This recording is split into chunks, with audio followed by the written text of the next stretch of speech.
तो दोस्तों, जैसा कि मैंने आपको बताया था कि नेक्स्ट वीडियो जो हम लेके आएंगे वो कोलोनोस्कोपी का कॉम्प्लिकेशन यानी उसके खतरे, उसका क्या रिस्क रहते हैं, उस पे हम लोग डिस्कस करेंगे। तो ये वीडियो हमारा आज जो होने वाला है उसमें कॉम्प्लिकेशन बताएंगे हम आपको कोलोनोस्कोपी की। तो सबसे पहले जैसा कि मैंने आपको जीआई एंडोस्कोपी यानी कि जब हम ऊपर वाली आंत को जब हम एंडोस्कोपी करके देखते हैं उसको हम अपर जीआई एंडोस्कोपी बोलते हैं। उसमें जैसे मैंने बताया था कि जब हम एंडोस्कोप डालते हैं, चाहे ऊपर माउथ के थ्रू डालें या एनस के थ्रू यानी पैखाना के रास्ता के थ्रू, तो पेनफुल प्रोसीजर है। तो हम लोग पेन को रिड्यूस करने के लिए या फिर पेन पता नहीं चले तो हम लोग लोकल एनेस्थीसिया साथ में सीडेट भी करते हैं, पेशेंट को सुला देते हैं।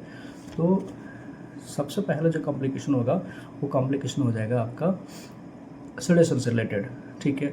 दूसरा जो कॉम्प्लिकेशन होगा, जैसे कि हम जानते हैं कि पूरी आंत में जो होते हैं वो स्टूल भरे होते हैं, पैखाना भरा होता है। तो हम दूरबीन अगर वहाँ ले जाएंगे तो मुझे कुछ दिखेगा नहीं, उसमें स्टूल लग जाएगा और इवन कि हमारा कोलोनोस्कोप खराब भी हो जाएगा।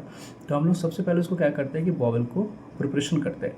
तो उसमें हम लोग पैकलेट डालते हैं, तो ताकि वो पैकलेट क्या करता है, जो हमारा स्टूल है उसको लिक्विड फॉर्म में कन्वर्ट करके और फ्रीक्वेंसी बढ़ा के वो हमारा पतला पैखाना होके सारा जीआई को हमारा क्लियर कर देता है। स्टूल का क्लियर कर दिया तो वो तो ठीक है कि स्टूल को क्लियर किया, लेकिन साथ में क्या कर रहा है, पैखाने को डाइल्यूट कर रहा है। डाइल्यूट कैसे कर रहा है? एक तो उसमें फ्लूइड है, तो साथ में हमारा जो एब्जॉर्ब होता था इलेक्ट्रोलाइट जो बॉडी में जाना था वो तो एब्जॉर्ब नहीं हुआ।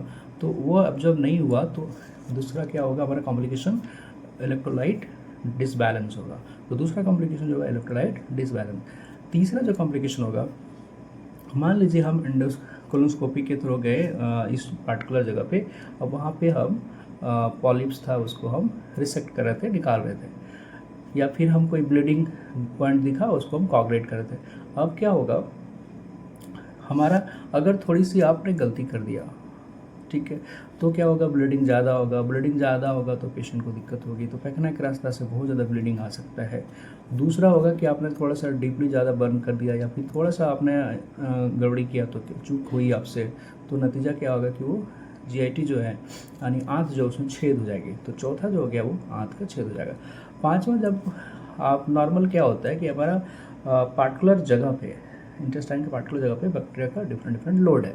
अब क्या हो रहा है कि आपने उसको डिसबैलेंस कर दिया, तो बैक्टीरियल लोड डिसबैलेंस हो गया, उसके चलते बैक्टीरिया या सेप्सिस हो सकता है।